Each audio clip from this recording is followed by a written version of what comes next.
Hello বন্ধুরা, রবি 10 minute স্কুলের পক্ষ থেকে তোমাদের সবাইকে স্বাগত।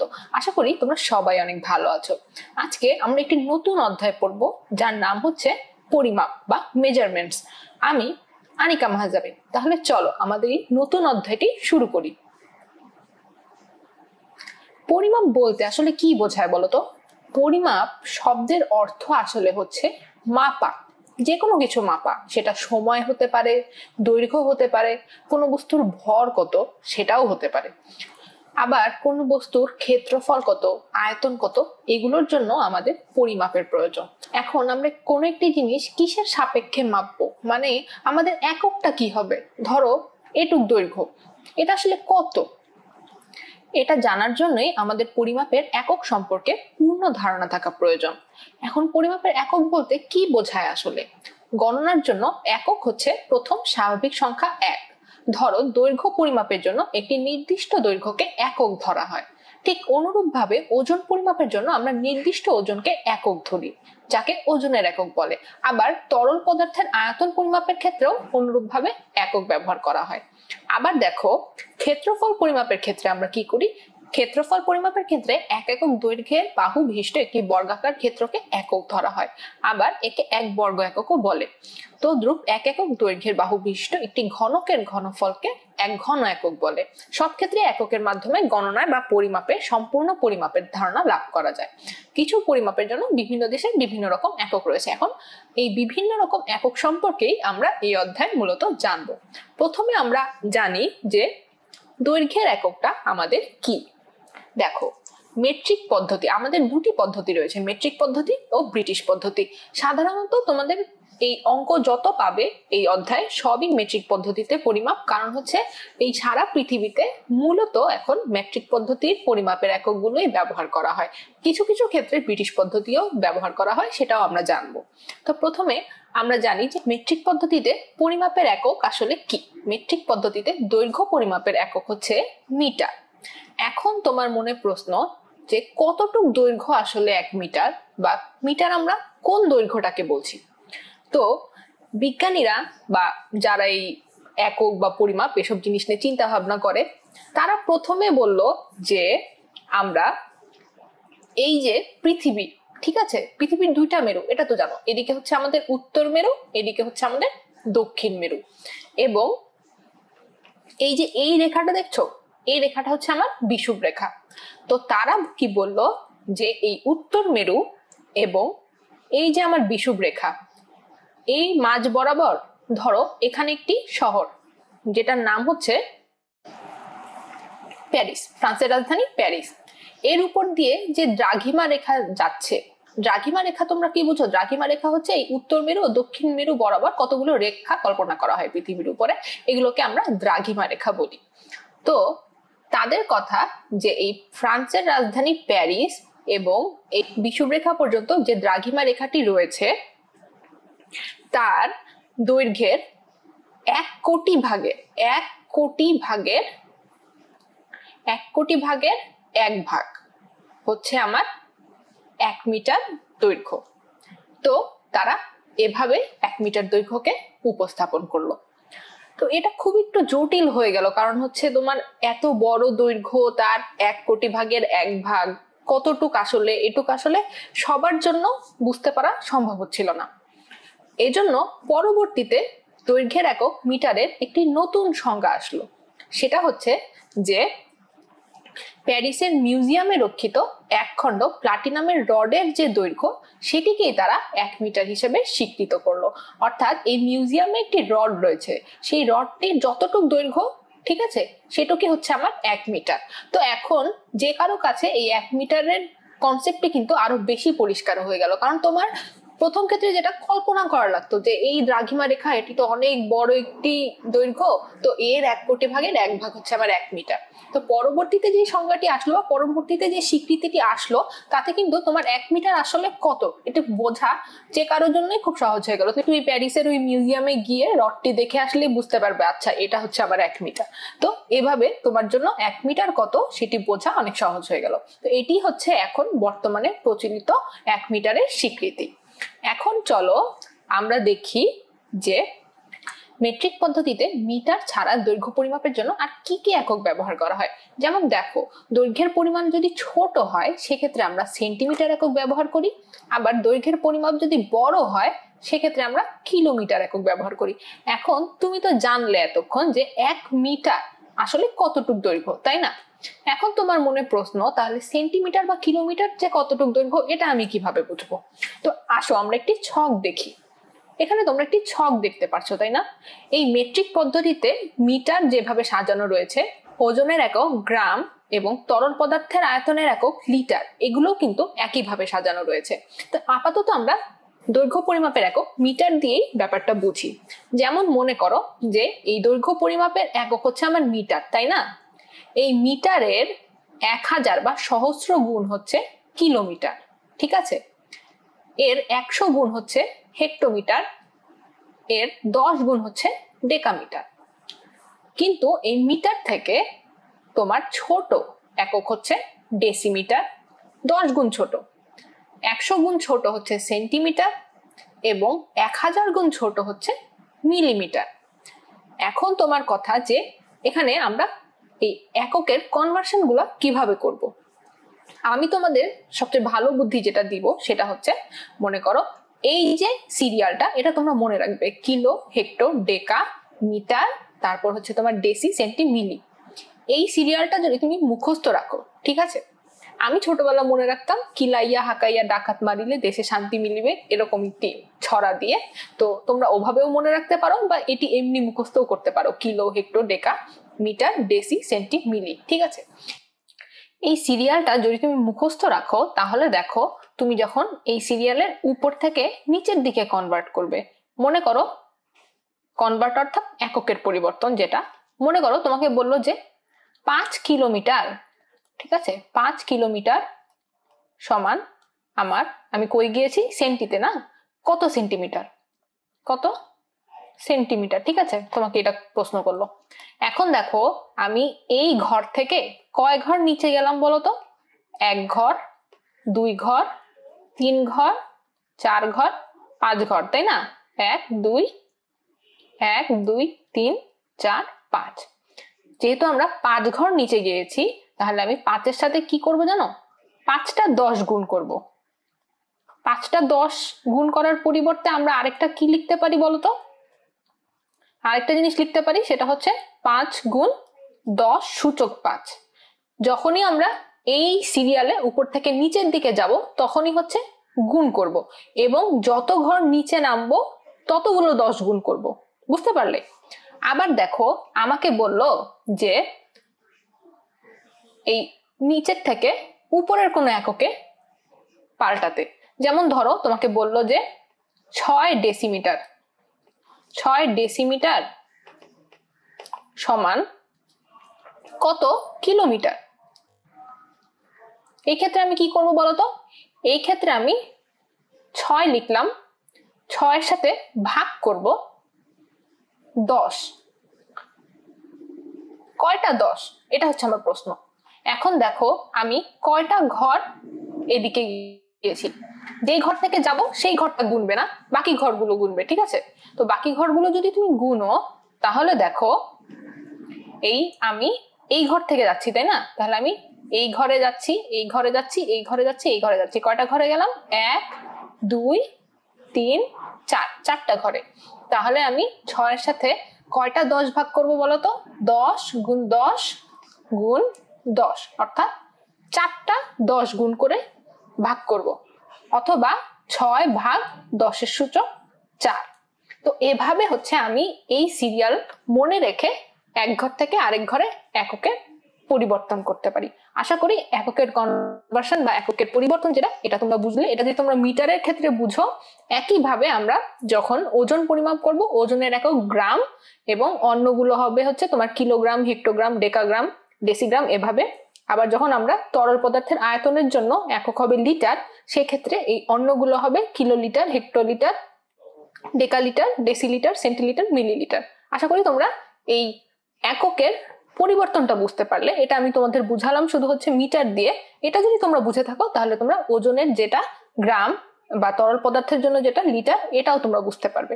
তো এটি খুবই সহজ একটি কনভার্সন, এবং মূলত আমরা সব কিলোমিটার, হেক্টোমিটার এইভাবেই সব দৈর্ঘ্য পরিমাপ করে থাকি। এখন আসো আমরা দেখি এই যে কিলো, হেক্টর, ডেকা, ডেসি, সেন্টি, মিলি, এই জিনিসগুলো গ্রিক এবং ল্যাটিন ভাষা থেকে আগত, তাই না? এগুলোর অর্থ কি আসলে? এই যে আমরা ডেকা ব্যবহার করছি, এর অর্থই আসলে 10 গুণ। হেক্টর শব্দের অর্থই আসলে 100 গুণ। কিলো শব্দের অর্থ হচ্ছে 1000 গুণ। ঠিক তেমন ভাবে ল্যাটিন ভাষায় ডেসি অর্থ হচ্ছে তোমার দশমাংশ, আর সেন্টি অর্থ হচ্ছে শতাংশ, এবং মিলি অর্থ হচ্ছে সহস্রাংশ। তো এভাবে এই অর্থের কারণেই কিন্তু আমরা গ্রিক এবং ল্যাটিন ভাষা থেকে এই উদ্ভট শব্দগুলো নিয়ে আমাদের এককের নামকরণ করেছি। আশা করি তোমরা এই মেট্রিক পদ্ধতিতে এককের নামকরণটা খুব ভালোভাবে বুঝলে, এবং কিভাবে আমরা একটি থেকে আরেকটিতে যাব সেটিও বুঝলে। এখন আমরা একটি ছক দেখি, চলো। দেখো, এই ছকে আমাদের মেট্রিক পদ্ধতিতে এতক্ষণ আমরা যেটা শিখলাম যে 10 মিলিমিটার সমান হচ্ছে 1 সেন্টিমিটার, আবার 10 সেন্টিমিটার সমান 1 ডেসিমিটার। মানে আমার ওই সিরিয়ালটা যদি তুমি মনে রাখো, কিলো, হেক্টর, ডেকা, ডেসি, সেন্টি, মিলি, ঠিক আছে?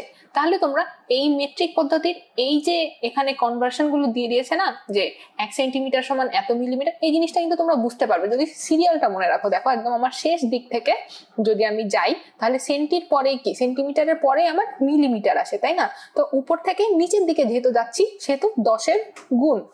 তো এভাবে তোমরা যদি সিরিয়ালটা মনে রাখো, তাহলে এটুকু তোমরা এমনি মনে রাখতে পারবে। শুধু আমি বলবো যে তোমরা সিরিয়ালটা মুখস্থ করো। এখন আসো আমরা ব্রিটিশ পদ্ধতিতে কিছু এককের সাথে পরিচিত হই। আমরা কিন্তু মূলত যে ছোটখাটো দৈর্ঘ্য পরিমাপ করি, সবসময় মেট্রিক পদ্ধতিতেই করি। ব্রিটিশ পদ্ধতি আমাদের কখন লাগে? যখন আমরা কিছু বড় দৈর্ঘ্য পরিমাপ করি। যেমন আমরা যখন নিজেদের উচ্চতা পরিমাপ করি, এটা কিন্তু আমরা ফুটে হিসাব করি। তোমাকে যখন কেউ বলে যে তোমার হাইট কত বা তোমার উচ্চতা কত, তুমি কিন্তু কখনো বলো না যে আমার হাইট এত সেন্টিমিটার বা মিলিমিটার, কারণ আসলে সেন্টিমিটার বা মিলিমিটারে উচ্চতা মাপাটা আসলে খুবই বোকার মতো কাজ হবে।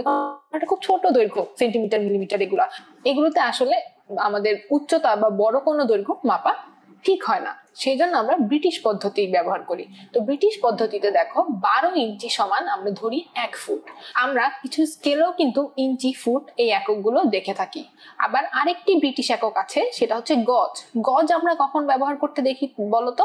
তোমরা যদি দোকানে কখনো কাপড় কিনতে গিয়ে থাকো, তখন দেখবে যে তারা বলে যে কত গজ কাপড় দিবেন বা কি, সেই ক্ষেত্রে কিন্তু তারা গজে হিসাব করে। আবার মাইল, মাইলও কিন্তু একটি দৈর্ঘ্য পরিমাপের একক। তোমরা যদি কখনো অঙ্কে লক্ষ্য করে থাকো, অনেক সময় কিন্তু কোনো গাড়ি কত দূরত্ব অতিক্রম করলো, এগুলো মাইলে উল্লেখ করা থাকে। তো এখন তোমার কথা যে এটি মাইলে কেন উল্লেখ করলো, কিলোমিটারেও তো করতে পারতো। এর একটি কারণ আছে। কারণ কি জানো? ইউনাইটেড স্টেটস বা ইউএসএ তে কিন্তু এখনো এই গাড়িতে যে দৈর্ঘ্যের হিসাবটা, এটি মাইলে করা হয়। আমাদের দেশে বা অন্যান্য জায়গায় যদিও বা কিলোমিটারে করা হয়, ইউএসএ তে মাইলে করা হয়। তো সুতরাং দেখা যাচ্ছে যে এই ব্রিটিশ পদ্ধতির এককগুলো অনেক জায়গায় এখনো চলে। আবার দেখো, এই 6080 ফুট সমান 1 নটিক্যাল মাইল। এই নটিক্যাল মাইলটা কি বলতো? নটিক্যাল মাইল এককটা ব্যবহার করা হয় সমুদ্র ক্ষেত্রে, যখন জাহাজের দূরত্ব পরিমাপ করা হয়, সেক্ষেত্রে এই নটিক্যাল মাইলটা ব্যবহার করা হয়। আবার দেখো, 220 গজ সমান 1 ফারলং, আবার 8 ফারলং সমান 1 মাইল। ফারলংও কিন্তু একটি নতুন একক।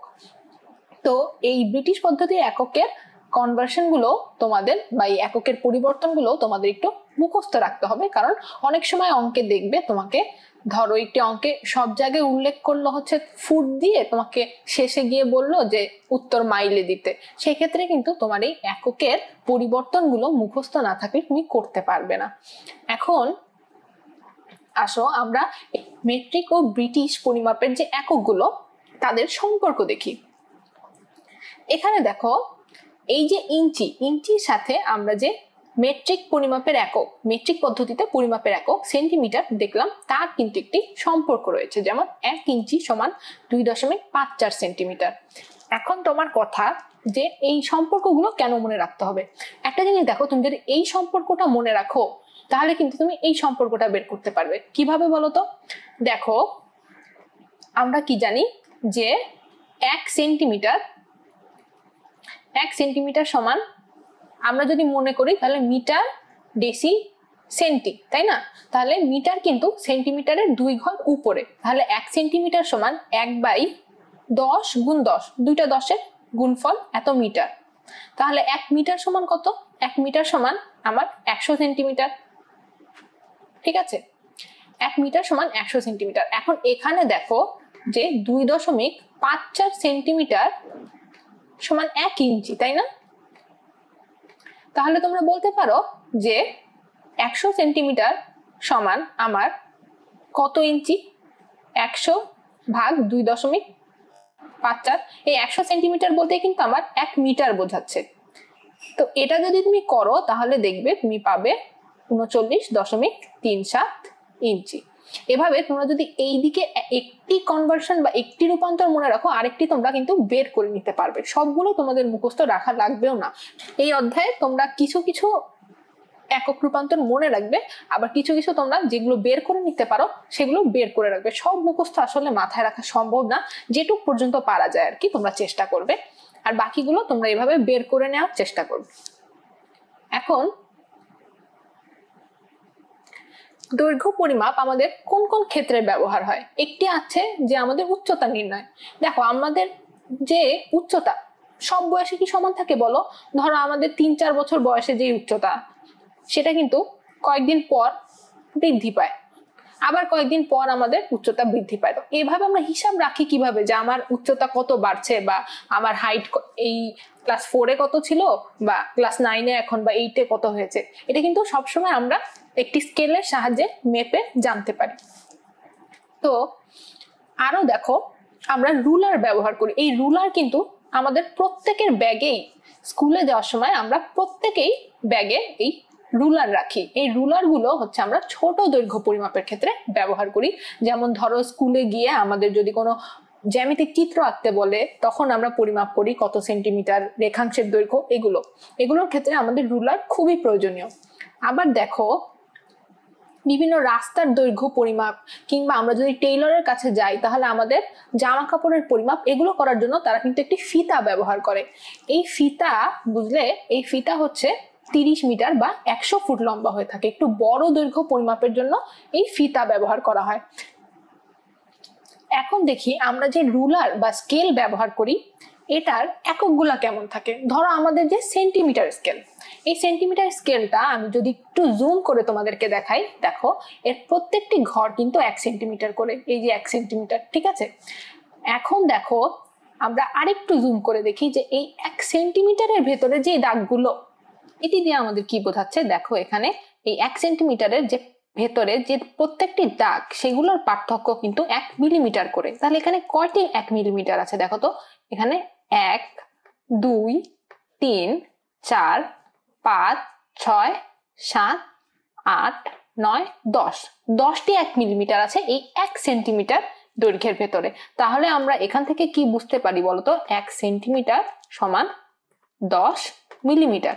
এই সম্পর্কটি কিন্তু আমরা একটু আগেও পড়ে এসেছি যে 1 সেন্টিমিটার সমান 10 মিলিমিটার, যেহেতু ওই যে আমাদের যে সিরিয়াল সেখানে উপর থেকে নিচের দিকে যাচ্ছি আমরা। তো এই যে আমরা শিখে আসছি এই সূত্রগুলো ব্যবহার করে কিন্তু এই যে রুলার, তারপর হচ্ছে আমাদের মাপের ফিতা, এই জিনিসগুলো তৈরি করা হয়।